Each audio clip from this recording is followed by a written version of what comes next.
studies with a particular interest in television studies, critical theory, and cultural studies.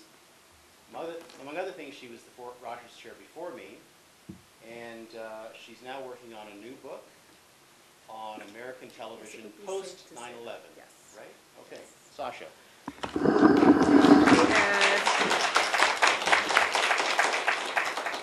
I must say that you have already proved yourself to be a much more clever Rogers Chair than I ever did, because I think these things are a really good idea. I mean, my own participation notwithstanding. We can just bracket that. But so it's a really pleasure to see such a wide variety of FIMS people in different constituencies within the faculty here. Ed sort of invited the biographical, so I think I'll start there briefly and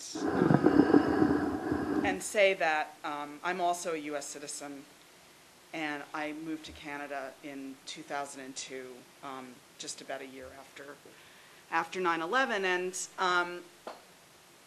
and I think of my own work as I am working on a book on fictional television after 9/11, which is basically about how mostly primetime drama is processing the political and cultural agenda of the Bush administration.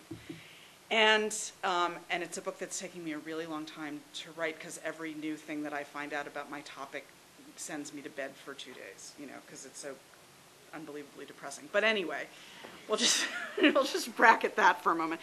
But I think, I sort of harbor this belief that all academic work is biographical in some sense, and I think that the work that I'm doing now is very much about trying to explain to myself why I no longer live in the United States, and how it is that I sort of got here.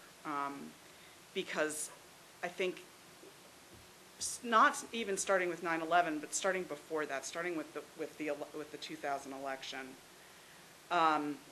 there was a sense that, the roller coaster car had completely left the tracks, right? And that, what we recognized as, or what we had recognized or fantasized about perhaps as, the sort of democratic processes that at least organize some things about the country still, it became much harder to have much faith in those.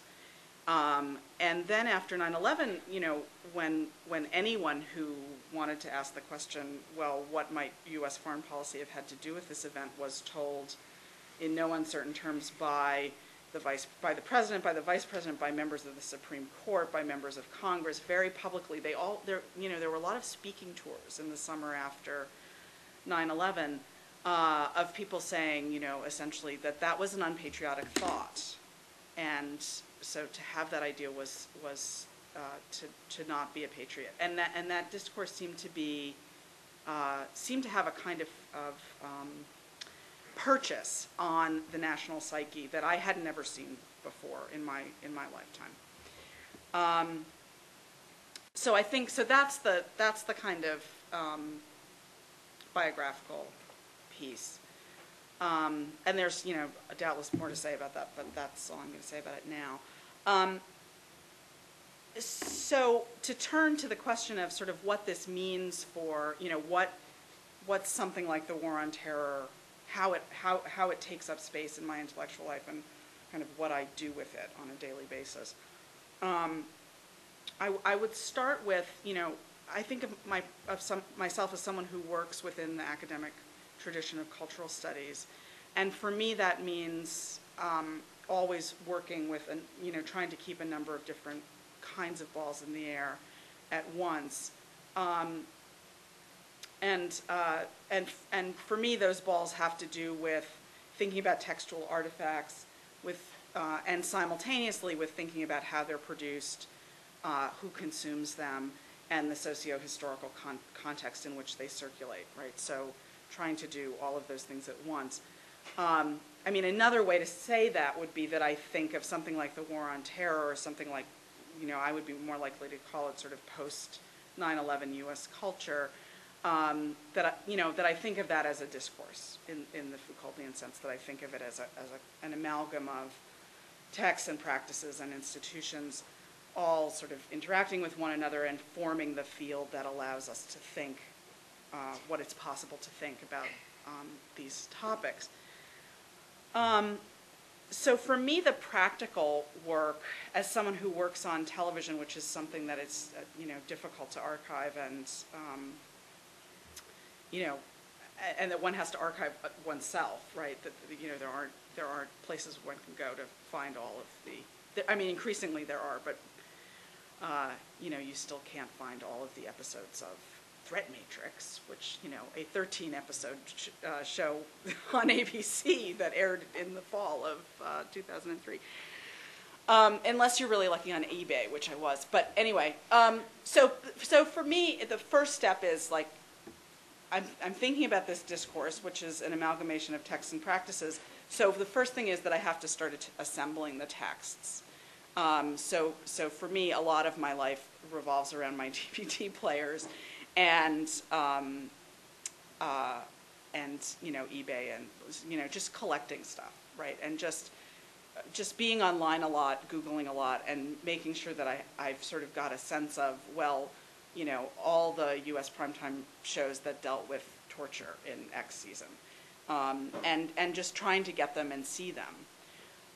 So that's a lot of what I spend my time doing, and then the other thing that I do is I read a lot of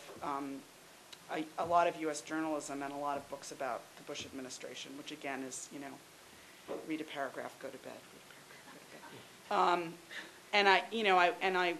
I will say that my work would be completely impossible without the work of a few journalists in particular who have really made reporting on the Bush administration under incredibly bad conditions and against really serious obstacles their priority. And those are people like Cy Hirsch and Dana Priest, who pretty much broke the torture story for the Washington Post and has done incredible work on that story, and Ron Suskind, who is kind of the intellectual historian of the Bush administration, and really with the stuff that I'm doing right now, which is about thinking, would be completely impossible without his work. So I do rely a lot on journalists because I'm working on stuff that's contemporary. So I don't have historians yet. So once I've got an archive, then I start to look for themes, and I start to try to group things and see how different pieces of the archive are talking to one another. And something else about my biography that's no doubt relevant here is that I have a degree in English. All my degrees are in English, in fact. So I'm really a text person. I really try to think about industry and audience, but I really am a textual analysis person.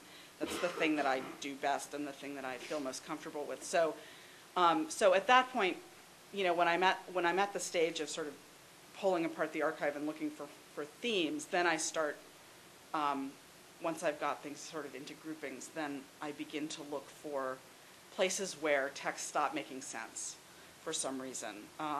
And that usually gives me an argumentative in. Looking for false notes, looking for places where somehow the generic expectations come up against the narrative expectations, and something stops working.